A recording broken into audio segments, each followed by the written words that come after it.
kerak, shak bo'lish kerak. Ana keyin shunaqa holatga keladi. Bular ichidan to'ldi-da hozir. İçidan to'ldi, lekin yana boqsangiz Yana o'saveradi. Yana boqaman. Endi mana va'da qilib qo'ydim, ro'zaga so'yaman deb. O'tgan kuni bittani so'ydim, ertaga mana shular ichidan bittasini so'yaman. Mana shu. Faqat quruq beraman. Yemlari mana shu quruq beriladi. Quruq.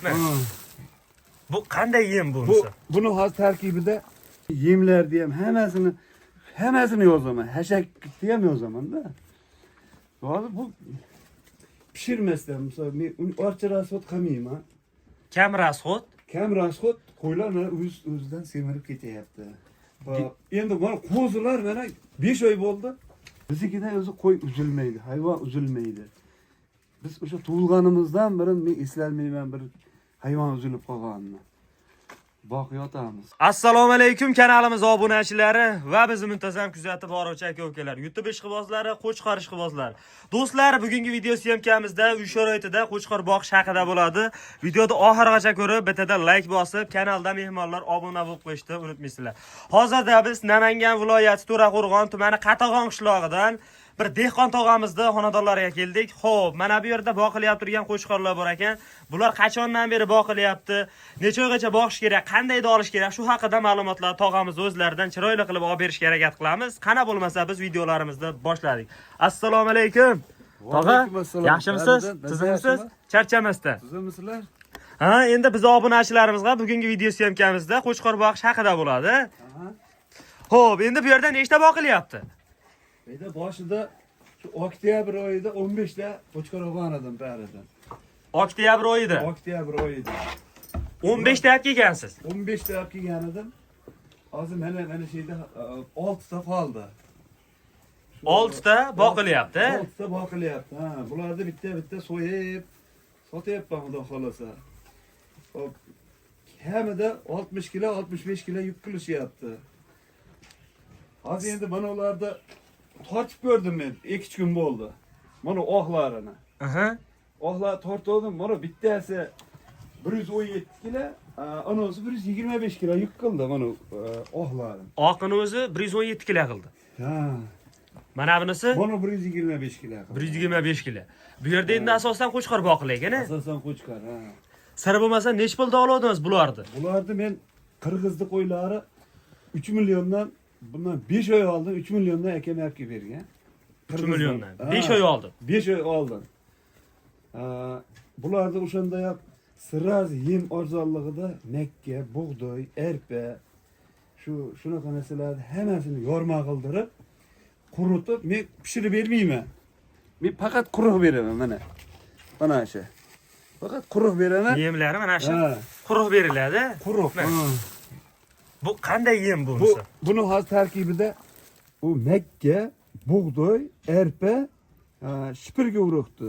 Shuni yorma qildirib 2 mahal beraman. Mana shu ertalab 1 kilo, kechqurun 1 kilo, 2 kilo yeydi har bitta qo'chqari. Har bittasi 2 kilodan yeydi. Kuniga. Kuniga. Endi bularni hozir mana endi foydasini mana o'zi ko'rib turibsiz. O'zi oldi mana. Chiroyli bo'lib, zo'r bo'lib o'sibdi, lekin kiloga ham yaxshi ketdi, lekin 5 oy bo'ladigan bo'lsa, misol uchun kamida 75 kilo. Ertaga xudo xolasa bittasini so'yaman yana. Ha, ertaga yana bittasi so'yiladi buni. Mana so'yaman ertaga. Lekin janavarlar bittasini so'yaman. o'ta katta bo'lib ketibdi bu qo'ylar. 3 millionni olgan bo'lsangiz 5 oy oldin, hozir 5 oy bo'ldi, rosa. Shak olgan edim bularni.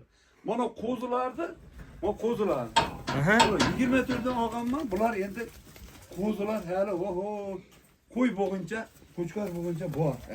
endi biz obunachilarimizga qandayda olisda shunaqa zo'r foyda qiladi. Bu hozir vaqti zo'r deganda, to'g'rimi?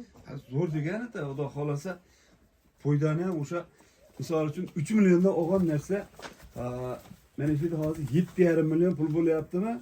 7,5 million pul bo'lgandan keyin toza 3 million pul tashlayapti. Ko'zim ko'rgan. Toza. Rasxodlaringizdan tashqari. Rasxodlardan tashqari, misol uchun men yemlarni ham hammasini yozaman. Hashakni ham yozaman-da. Hozir bu pishirmasdan, misol men orcha rasxod qilmayman. Kam rasxod? Kam rasxod qo'ylarni o'zidan semirib ketyapti. Endi mana qo'zilar mana 5 oy bo'ldi. hali nima bo'lgan yo'q. Hali o'zgargani yo'q. Ha. Sheh boqorish kerak ekan. Shehlarni mana boqyotibman. Bu qirg'izniki tabora o'sha suyak katta bo'lar ekanda, sekin-sekin ichidan yoq qilib o'zi lap et yuzaga chiqazib berar ekan. Yaxshi xudo xolasa. Demak, 5 oy oldin shah paytida olingan bular, ha? Kelganda mana bunaqa bordilar. Kelganda mana shunaqa bor edi-da bular. Bu qo'zilar qachondan beri yuribdi bular? Bu qo'zilar mana shu o'sha paxta mahalda kimdir ulim olib keldi. O'sha qo'ypirishlar tashib yurganda. Aha. Shu olib keldi-da. Dada 24 dan oldim mashlarni. O'shanda 2 million 400 dan oldim. Hozir 3,5 million bermaysiz hozir. Endi bularda hozirgi kunda yana 5 oy boqsangiz mana bunday holatga Yana keladi. 5 oy boqish kerak. Haqiqatda mana shu holatga keltirish uchun bular qo'zidan chiqish kerak, shak bo'lish kerak. Ana keyin shunaqa holatga keladi. Bular ichidan to'ldi-da hozir. Ichidan to'ldi, lekin yana boqsangiz Yana o'saveradi. Yana boqaman. Endi mana va'da qilib qo'ydim, ro'zaga so'yaman deb. O'tgan kuni bittani so'ydim, ertaga mana shular ichidan bittasini so'yaman. Xudo xolasa. Ro'za ichi aytganlar bor, endi va'da qilganlarim bor, shularni so'yib beraman. So'yib bersangiz, lekin yaxshigina Xudo xolasa. zo'r foyda qilaveradi. Demak, akalar, birinchi qo'y olib boqmoqchi bo'lganlarga oz boqing, lekin zo'r daromad qilsin. Shunaqa tish buzganni olishsa, zo'r foyda qilaveradi. Bu mana Bo'lmasa sinovda besh oy o'tgan. Bu oddiy uy sharoitida boqilyapti varianti. Endi ukol vaksinalari qanday bo'lyapti bularga? Ukol vaksinalari har 20 kunda o'sha murazni chaqiraman. Shunday ukolda urib berib ketaveradi. Yaxshi, qo'ylarim birortasi bir oqsab nima bo'lgan yo'q. Shu qirg'izdan tushganda ama boshida qiynadi. Oqsab. Lekin hali sharoitga ham ko'nib olguncha ancha-jicha vaqt ketib qoladi, lekin sharoitga ko'nib olgandan keyin uyog'iga ketaveradi. Ketaveradi, yaxshi xudo xolasa. Zo'r tog'a. Mana shunday qo'y boqish. Necha yildan beri endi qo'y boqasiz? Endi bu qo'yda bizni ota buvomiz, men dadamda otalari o'zi qassob bo'lishgan. Men o'zim ham qassobman.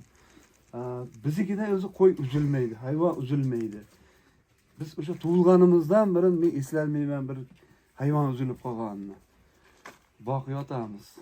Lekin tajriba bor. Bor, xudo xolasa. Misol uchun 10 ta olib keldingizmi, birinchi qo'yni olib kelgandan keyin nimasiga e'tibor berish kerak? Qo'yda olib kelgandan keyin shu bir buni shunday bir chiroyiga qarash kerak. O'zimda bir shomi past bo'ladi, bir qulog'i katta, bir o'zi ko'rganda bilasizda odam. Lekin bitta tog'amiz aytganlaridek, qo'yni olib keldingizmi, misol uchun ikkitish mana shunday holatda kelsa, u tog'amiz erinmasdan tortib, kilolarigacha yozib qo'ygan ekanlar. 3-4 oy boqsa, misol uchun kim olib turib boqsa ham daftarga yozib qo'ysa, o'zgargan chiqib kelaver ekan o'zi. To'g'ri. Dekabr oyida tortganimda 89 kilo edi mana shu. Mana bunisi. 89 kilo. Men tortganim yo'q. Men faqat buni ikkala ohda ishqosilibda o'sha har 20 kunda bir tortib qo'yyapman. Har 21 kunda bir. Har 20 kunda shu tortib, mana tarozilarimiz hech bir alay qilmayman. Tarozi ham shu yerda yonida turgan buni. Ha, taroz tortib beraman yemni ham. Yemlari ham tortib berilar ekan lekin. Endi erta Xudoyim nasib qilsa, ana mana qo'ra qildik. O'sha qo'raga hozir qo'ylarni qolmayotibmiz. Bular ham o'tadi. Aydaligilar bor. Men qirg'izni buzovlardan olganman kuzda. O'g'il to'la buzov solishtiryapman hozir. Qani shularni olgan paytimda buzov olganman, qo'y olganman. Bularning foydasini bilaman. Qaysida yaxshi bo'ladi? Qaysi biridan zo'r foyda qiladi, lekin hayvon boqib ham tirikchilik qilsa bo'laveradi, ha? Bo'laveradi. Uy sharoitida shunday bir qarab, ko'ngildan chiqarib, chiroyli qarab, qiziqish bilan qaralsa, o'sha Rossiyani pulini beradi. 10 ta 15 ta 20 ta boqsangiz zo'r daromad qilib beraveradi. Mana endi ilojini boricha birinchi ozginada 2 ta 3 tadan boshlanib, u yog'iga sekin-sekin ko'payib ketadi. Birdaniga 20 ta 30 ta boqadigan odam kam. Ayniqsa uy sharoitida.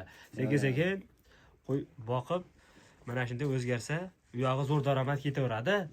Xo'p, endi bugungi videolarimizga shular, qo'ldan kelgancha sizdan ham maslahatlarni oldik.